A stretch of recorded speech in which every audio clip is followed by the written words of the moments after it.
the larynx.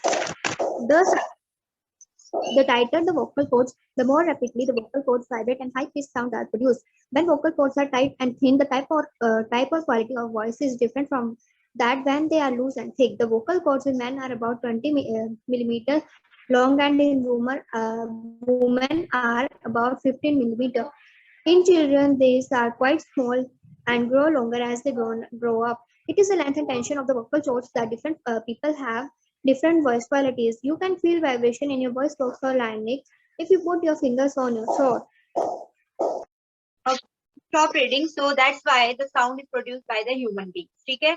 Human beings के जैसे हमने उसमें वो प्रैक्टिकल किया था, स्लिट बनाई थी पेपर में और हमने देखा था कि वोकल कॉर्ड भी साउंड कैसे प्रोड्यूस करती है, तो हमने उसको प्रैक्टिकली करके परफॉर्म किया था, प्रैक्टिकल परफॉर्म किया था। उसी तरह हमारी वोकल कॉर्ड जो है वो वर्क करती है। Students still joining. अंशुल 1117। आज ये लड़का ज्वाइन क्यों नहीं कर पा रहा है? राकेश 1146। अनिता 1523।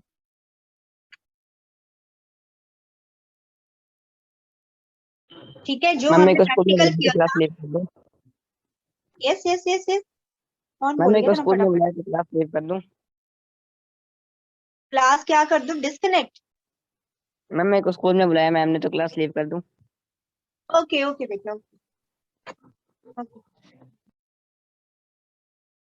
तो स्टूडेंट्स, जैसे हमने प्रैक्टिकल किया था ना, हमने स्लिट बनाई थी पेपर की, उसमें देखा था कि वोकल कॉर्ड कैसे वर्क करती है, उसमें वाइब्रेशंस हो रही थी, जब हम ब्लो कर रहे थे या कुछ बोल रहे थे हमें वाइब्रेशन फील हो रही थी। उसी तरह हमारे जो वोकल कॉर्ड है उनमें बहुत इलास्टिसिटी होती है, जैसे रबर बैंड इलास्टिक होता है ना, आगे पीछे जाता है, स्ट्रेच होता है, रिलैक्स होता है, उसी तरह हमारी वोकल कॉर्ड्स काम करती है। जो हमारी विंड पाइप होती है उसके ऊपर हमारा लेरिंग्स होता है, ठीक है, लेरिंग्स, जिसको हम क्या बोलते हैं? वॉइस बॉक्स भी बोलते हैं। ठीक है, अभी क्या बोल रहा है? द वॉइस बॉक्स और द लेरिंग्स। ठीक है, लिख लेंगे, कभी कभी ध्यान नहीं रहता। Larynx is voice box, larynx voice box, ठीक है। और फेरिंग्स क्या होता है? एक लेरिंग्स होता है, एक फेरिंग्स होता है। आपका जस्ट नेजल कैविटी और आपकी जो ओरल कैविटी होती है, जहां दोनों कट्टी होती है ना, कभी कभी ऐसा लगता है ना, देखो हम नोज में ड्रॉप्स डालते हैं तो कभी कभी ऐसा होता है कि गले में चली जाती है डायरेक्ट, होता है ऐसे, होता है ना? सो हाँ, तो उनका कनेक्शन और हमारी ओरल कैविटी दोनों का यहाँ पे हमारे थ्रोट के ऊपर ओपन होता है, जिसको हम फेरिंग्स बोलते हैं। ठीक है, वो दोनों वहां पे ओपनिंग होती है उनकी, जस्ट वहां पे opening, that is the pharynx. Okay, अभी लेरिंग से हम वॉइस बॉक्स याद रखेंगे। लेरिंग्स किसका काम करता है? आवाज का डिब्बा, वॉइस बॉक्स। तो लेरिंग से याद रखना, एल से लैंग्वेज याद रखना, लैंग्वेज किससे बोली जाती है, तो उसी तरह वॉइस बॉक्स से याद रखना। ठीक है, इस तरह से कनेक्शन बनाया करो ताकि वो चीजें ट्रिक याद रहती है। ठीक है, तो लेरिंग्स हम वॉइस बॉक्स को बोलते हैं। वॉइस बॉक्स, आवाज निकलती है तो लैंग्वेज ही तो बोली जाती है, तो एल ए से लैंग्वेज याद रखना, लेरिंग्स वॉइस बॉक्स। तो फेरिंग्स और लेरिंग्स में आपको पता चल जाए कि दूसरा फेरिंग्स ही होगा, है ना। आपसे पूछा जाता है कभी लेरिंग्स बताओ क्या है, वॉइस बॉक्स है, वॉइस बॉक्स कौन सा है, फेरिंग्स और लेरिंग्स। तो आप याद रखना L A language, language related to voice, है ना। तो इस तरह से लर्न करता है, that is the larynx. Sachin Kumar 3298।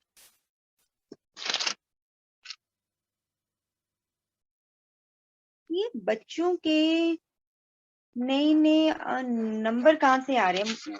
I don't know, new admission है कि क्या है?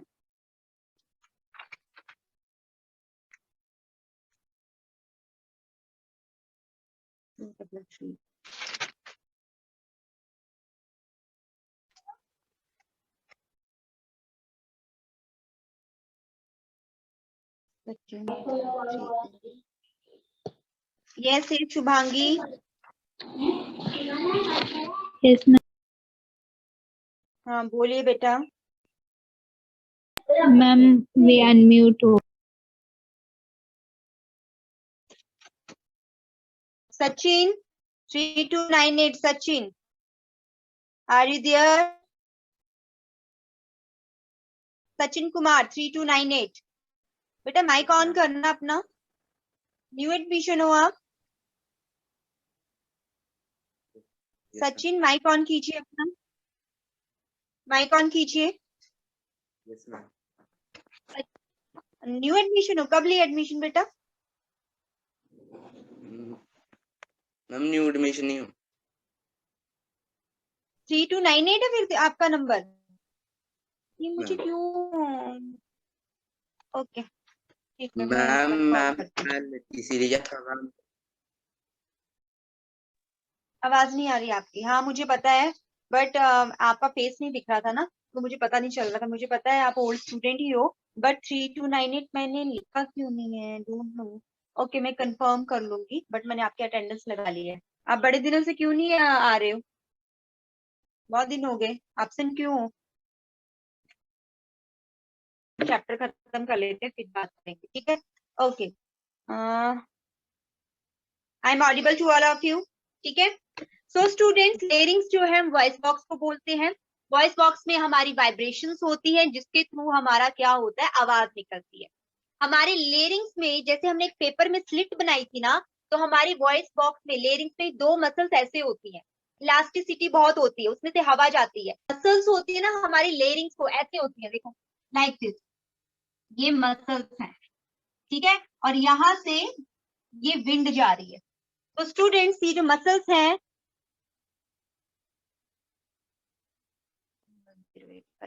तो ये जो मसल्स हैं, जिसकी टाइट मसल्स होती हैं, है ना, जिसकी टाइट मसल्स होती हैं, एक मिनट बेटा,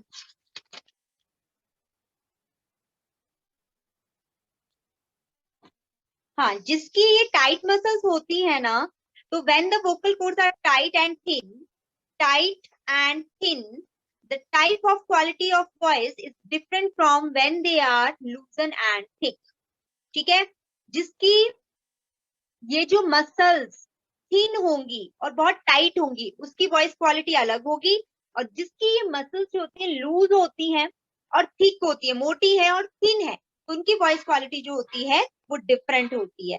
टाइटर वालों की हाई पिच क्वालिटी होती है, ठीक है, हाई पिच क्वालिटी होती है। और जो लूजन होती है जिसकी मसल्स, उनकी थोड़ी सी पिच जो होती है वो कम होती है, लो होती है, हाई नहीं होती। हम बोलते हैं ना कभी कभी वो बड़ा ऊंचा स्वर खींचता है, बोलते हैं ना हम किसी को कि ये इतने लंबे लंबे सुर लगाता है, होता है कि नहीं होता है? सुना है कभी? टीवी में देखा होगा, किसी ने देखा होगा कि वो बड़े लंबे सुर खींचता है जब गाना गाता है। तो किसकी वजह Yes, से? ma'am. ये जो वोकल मसल्स है ना, ये बहुत टाइट होती है, इसलिए उनकी बहुत हाई पिच जाती है, ठीक है? जिसकी लूजन होती है और थिन होती है, तो क्या होता है, उसमें इतनी हाई पिच नहीं हो पाती, ठीक है?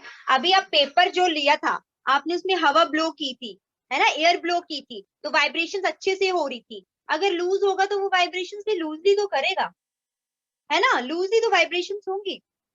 अगर पेपर आप ऐसा ऐसा लो, थोड़ा ऐसा ही पतला सा पेपर लो, ज्यादा हार्ड ना हो, तो उसमें से देखना, कभी ब्लो करके देखना, बात करके देखना कैसी वाइब्रेशंस होती है, आपको खुद पता चल जाएगा, ठीक है?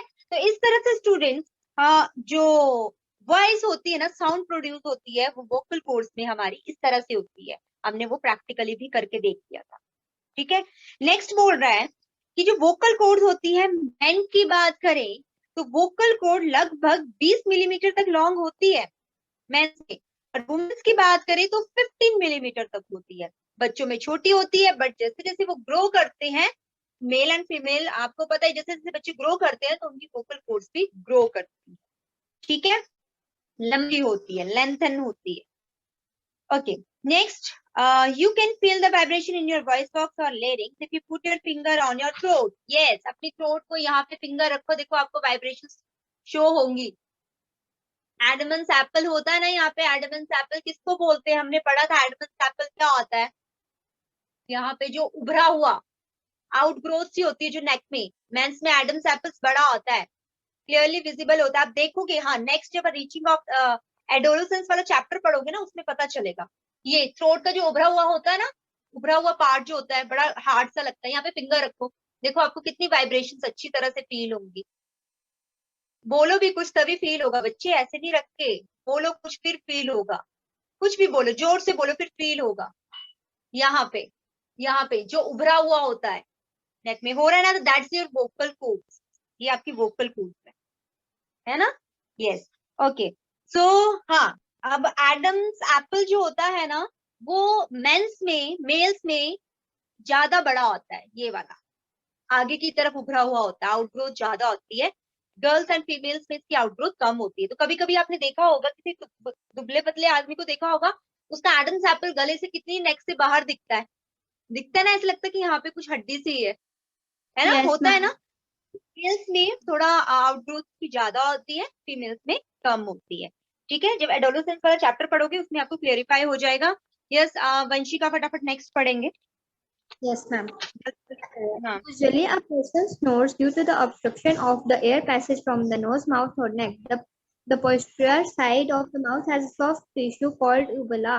It is the hanging muscular part which is at the posterior of the mouth. The obstruction of or the blocking of the airways induces vibration in uvula and causes snoring. Affidavit. Till now, we have discussed the production and propagation of sound, but how do we actually listen to the sound? Affidavit. I think when the vibration reaches our ears, we listen to the sound through our ears. Let's explore the structure of our ear and how sound is received through it. Okay, अभी हम यूवला की बात करेंगे। श्रेया 1070। तो ये अवुला क्या होता है, या यूवुला, कोई यूवुला बोलता है, कोई अवुला बोलता है, ये होता क्या है मैं आपको भी बताती हूँ। 1070।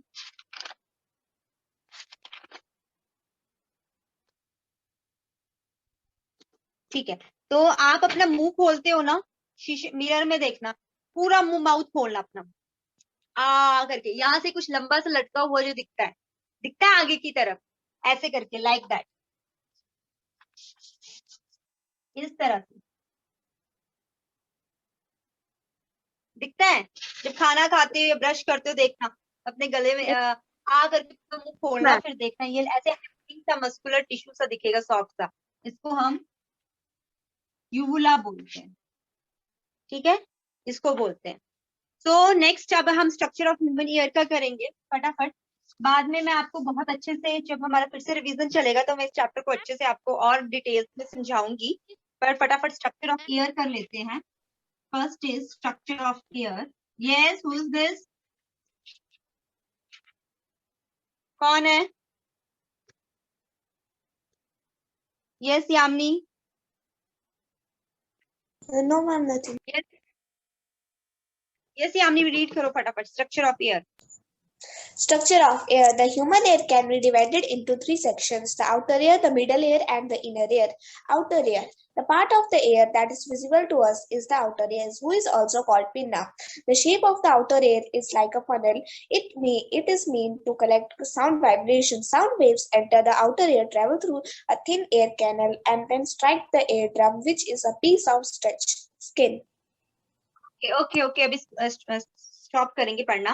तो स्टूडेंट्स, हमारे एयर के 3 स्ट्रक्चर्स होते हैं। आउटर ईयर जो आपको दिखता है, इसको हम पिन्ना बोलते हैं, जिसमें आप गर्ल्स जो होती हैं उसमें वो डिफरेंट टाइप्स ऑफ वो डालती हैं, इयर रिंग्स डालती हैं या जो भी है ना। तो ये जो आपको बाहर वाला विजिबल पार्ट दिख रहा है, दिस इज अ पिन्ना, इसको पिन्ना बोलते हैं। ठीक है, अभी year, the outer ear is like a funnel की तरह दिखता है। फनल कैसी होती है? फनल देखी है आपने, ऐसे करके फनल देखी है आपने सबने, इसमें से हम फिल्टर करते हैं, है ना। तो जो फनल का बाहर का पार्ट होता है, वैसे हमारा एयर का ऊपर वाला पार्ट उस तरह से होता है, और नीचे एक नाली सी, कैनाल सी होती है, जिसको हम बोलते हैं। ठीक है, अभी it means to collect the sound vibration. तो हमारे आउटर ईयर का काम क्या होता है? ये साउंड वाइब्रेशन को कलेक्ट करने का काम करता है, इकट्ठा करने का काम करता है, फिर ये कैनाल से होके अंदर की तरफ जाती है। ठीक है, और ईयर ड्रम के साथ स्ट्राइक करती है, which is a piece of the stretch skin. Eardrum क्या होता है? एक स्किन होती है, बहुत सी स्ट्रेच स्किन, नेट की तरह, झिल्ली की तरह, है ना, एक ऐसे नेट की तरह उसने बनाया होता है, स्ट्रेच स्किन सी होती है, उसके साथ ये स्ट्राइक करती है एयर ड्रम। अभी क्लास लगी मेरी, बाद में बात करूंगी। हाँ ठीक है। मिडल ईयर क्या बोलता है? The ear drum is the starting point of the middle ear. तो मिडल ईयर का स्टार्टिंग पॉइंट ईयर ड्रम का। हम बोलते हैं ना, कभी कभी आप कान साफ कर रहे हो तो पर्दा फट जाता है, नहीं करो पर्दा फट जाएगा, बोलते हैं ना हम, that is your stretch skin, ear drum. जहाँ पे वो स्ट्राइक करती है चीज, है ना। तो मिडल ईयर क्या होता है, आउटर ईयर का काम है, यस यस गुड वंशिका। तो मिडल ईयर का क्या काम है, मिडल ईयर का काम जो है वो हम पढ़ेंगे, पर आपका मिडल ईयर कहाँ से स्टार्ट होता है, ईयर ड्रम से स्टार्ट होता है, अंडरलाइन करते चलना साथ में। The collision make the drum vibrates, जैसे जैसे साउंड्स जाती रहेंगी उसके साथ टकराएंगी, कोलिजन होंगी एयर ड्रम के साथ, पर्दा होता है स्ट्रेच सा पर्दा, उसके साथ टकराएंगी। Then it turn vibrates the three small bones of the middle ear, the hammer, anvil and stirrup. ये 3 बोन्स हैं, इनके साथ फिर वो वाइब्रेट करती हैं बाद में, एयर ड्रम के बाद वो फिर किसके साथ वाइब्रेट करना स्टार्ट करती हैं, स्मॉल बोन्स, 3 स्मॉल बोन्स जो नेम दिए हुए हैं उनके साथ फिर स्ट्राइक करती हैं। The finally create the movement in the fluid in the inner ear. तो इनर ईयर में जो फ्लूइड प्रेजेंट होता है लास्ट में उसमें मूवमेंट होना शुरू हो जाती है, ठीक है। इनर ईयर की बात करें, the vibration sends the electric signals to the brain through the auditory nerves, ठीक है। ऑडिटरी नर्व्स होती हैं, ऑडिटरी का मतलब होता है सुनना, हियरिंग से रिलेट करता है। तो ऑडिटरी नर्व्स के थ्रू वो वाइब्रेशंस जो होती हैं वो इलेक्ट्रिक करंट के थ्रू हमारे ब्रेन में जाती हैं, फिर हमें पता चलता कि अच्छा ये ऐसी साउंड निकाल रहा है तो उसका मतलब क्या होगा, वो चीज फिर हमारा ब्रेन समझने में उसकी कोशिश करता है, ठीक है। The brain then interprets these signals and we hear the sounds, ठीक है। Next is the snakes hear, ये देखो एयर ड्रम का पिक्चर बना हुआ है, नेक्स्ट ईयर कैनाल है और आपका पिन्ना, ये जो दिखाया गया है outer middle ear and the inner year, बहुत अच्छे से दिखाया गया है। 3 बोन्स प्रेजेंट है, देखो गोल गोल सी 3 बोन्स ऐसे दिख रही है, दैट आर 3 बोन्स, ठीक है। नेक्स्ट हम बात करते हैं snakes hear through the jaw bone with the help of the inner ear, ठीक है। जॉ बोन से स्नेक्स होता है, आवाज पहचानता है, वाइब्रेशंस पहचानता है। In addition to this, snakes have the 2 distinct hearing mechanism which helps them hear and catch the prey to their food. After that, we have read how sound can be pleasing to ears, but there are some people who cannot even hear sound. This is called hearing impairment. A totally deaf person cannot respond to any sound. Let's know more about hearing impairment. अभी hearing impairment क्या बोलते हैं कि जिसको आवाज बिल्कुल भी सुनाई नहीं देती है, उसको सुनने में problem, that is your hearing impairment. That is your hearing impairment, ठीक है। अभी इसको hearing impairment के बारे में बात करेंगे हम। hearing impairment क्या होता है, आपने देखा होगा किसी को सुनाई देता है तो कान की मशीन लगाता है, एक डब्बी सी होती है, बॉक्स सिस्टम सा, उसको फिट करता है अपने कान के पीछे, ठीक है। वो जो होता है इसको hearing aid बोलते हैं। This is hearing aid, this is hearing aid, not add, it's hearing aid, okay. The inability of a person to hear the sound is called the hearing impairment, and it's a very important question, तो underline भी करेंगे साथ में। What is the hearing impairment? सुनाई ना देने की, जिस बंदे में, जिस आदमी में सुनाई नहीं देता है उसको हम hearing impairment बोलते हैं, ठीक है।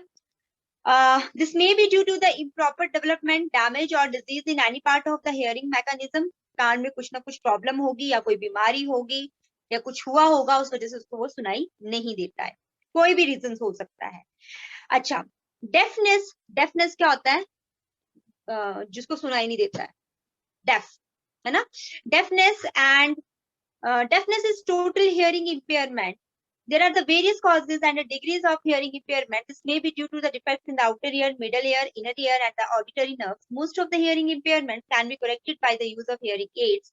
Hearing impairment includes both deaf and hard of hearing person with any degree of hearing loss. The following of the degrees of the hearing loss. अभी हमने बात की hearing impairment के बारे में कि जिसको कुछ भी सुनाई ना दे, बिल्कुल भी पता ना चले, तो उसकी मिडल ईयर, आउटर ईयर या इनर लेयर में कुछ ना कुछ प्रॉब्लम होगी, कुछ ना कुछ डिजीज होगी, कुछ ना कुछ प्रॉब्लम होगी, उस वजह से उसको नहीं सुनाई देता है। उसके लिए हम हियरिंग एड यूज करते हैं। हियरिंग इम्पेयरमेंट डिफरेंट टाइप्स की होती है। माइल्ड हियरिंग लॉस जो होता है, थोड़ा थोड़ा नहीं सुनाई देना, वो ऑडिबल रेंज उसकी 25 to 40 dB तक होती है। जिसको थोड़ा थोड़ा सुनाई देता है ना, माइल्ड सुनाई देता है, तो उसकी रेंज जो होती है वो 25 से 40 dB तक होती है। dB इज द ऐसा units of the sounds, we all of you know that, है ना। कॉन्सिक्वेंसेस इसके क्या हो सकते हैं माइल्ड हियरिंग के? Difficulty in listening to soft speech and background noise, उसके पीछे की आवाज नहीं सुनाई देगी, बैकग्राउंड आवाज नहीं सुनाई देगी, धीरे से कोई सॉफ्टली बात करता है तो वो भी उसको सुनाई देगा। मॉडरेट में देखेंगे तो 41 से 55 होता है। डिफिकल्टी इन हियरिंग कन्वर्सेशन, कोई बात कर रहा है तो बार बार पूछा आपने क्या बोला, आपने क्या बोला, जब कोई आपस में बात कर रहा होता है। मॉडरेटली सीवियर हियरिंग लॉस 56 से 70 dB तक होती है ये। And severe hearing loss and no clarity of speech, ना पता चलता है बोल क्या रहा है, कुछ भी पता नहीं चलता उसको, ठीक है।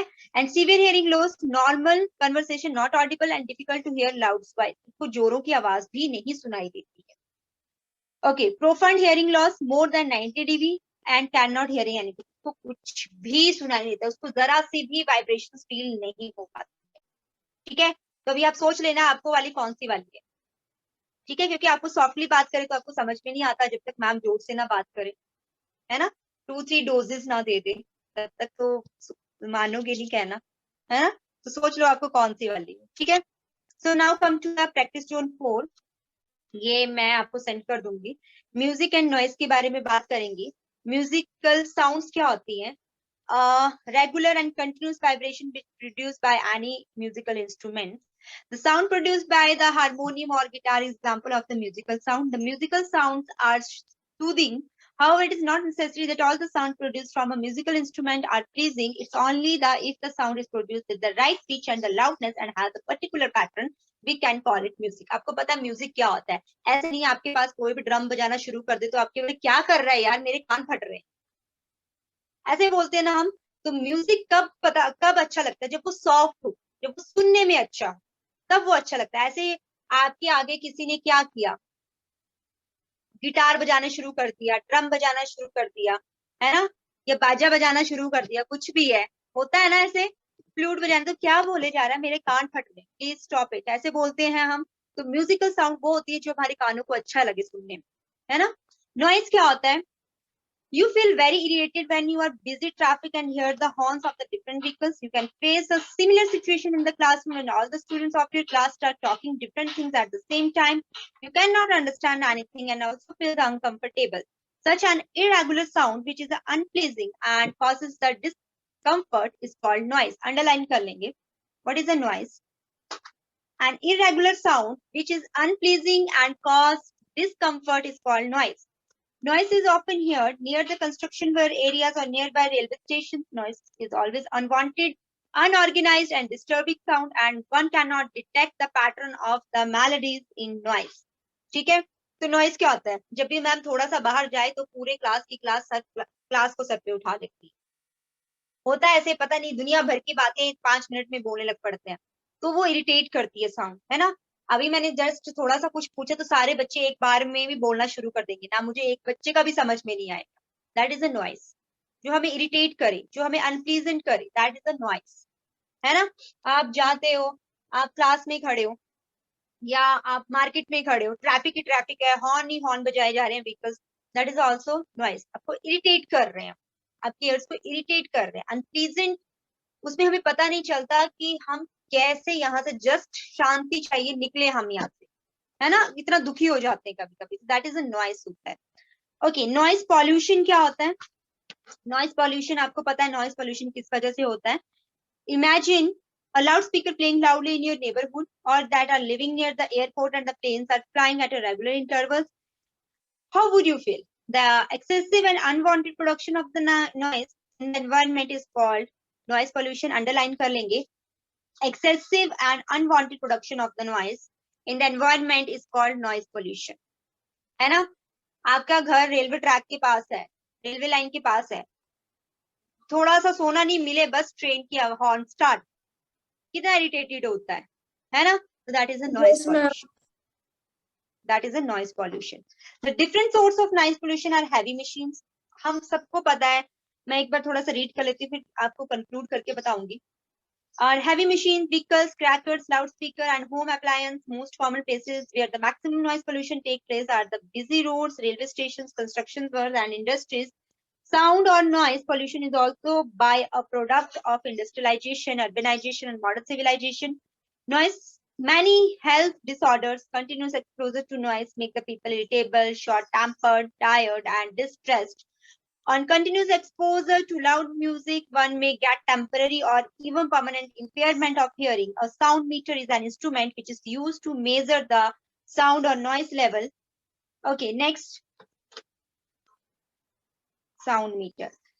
Let's find out the places around us which are noisy and are the cause of noise pollution. तो स्टूडेंट्स, आपको पता है बार बार आपका मम्मी आपके रूम में आ रही है और बोल रही है उठ जाओ अभी पढ़ लो, उठ जाओ अभी ब्रेकफास्ट कर लो, बार बार आप बोलती मम्मा प्लीज मैं कर लूंगी, आप नहीं बोलो अभी।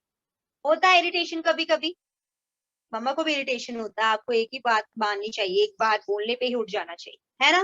तो स्टूडेंट्स, बार बार जो चीज हमें इरिटेट करती है, ठीक है, डिस्कम्फर्ट हमें डिस्कम्फर्ट लगता है, हमें अनप्लीजेंट लगता है, that is the noise pollution, है ना। लाउड स्पीकर्स, कभी कभी आप इरिटेटेड हो जाते हो, तो जो नॉइज पोल्यूशन है स्टूडेंट, उसको हम साउंड मीटर से डिटेक्ट करते हैं। ये इंस्ट्रूमेंट है नॉइज पोल्यूशन को चेक करने का, ठीक है, that is a sound meter. So कभी कभी ज्यादा नॉइज पोल्यूशन होने से हियरिंग इम्पेयरमेंट भी होता है, ठीक है, आदमी स्ट्रेस भी हो जाता है और टायर्ड भी हो जाता है, शॉर्ट टेम्पर्ड भी हो जाता है, उसे बहुत गुस्सा भी आता है ना। सो नॉइज पोल्यूशन के ये कॉजेज हो सकते हैं। नेक्स्ट बात करें, measure to control the, okay, अभी आफ्टर कंप्लीटिंग दिस टेबल और observes individual groups table, discuss the similarity और dissimilarity grading by the different group, sound is measured in the units of decibels, ठीक है, हमेशा याद रखना साउंड की units जो होते हैं वो डेसिबल्स होते हैं, जिसको हम डीबी बोलते हैं, ठीक है।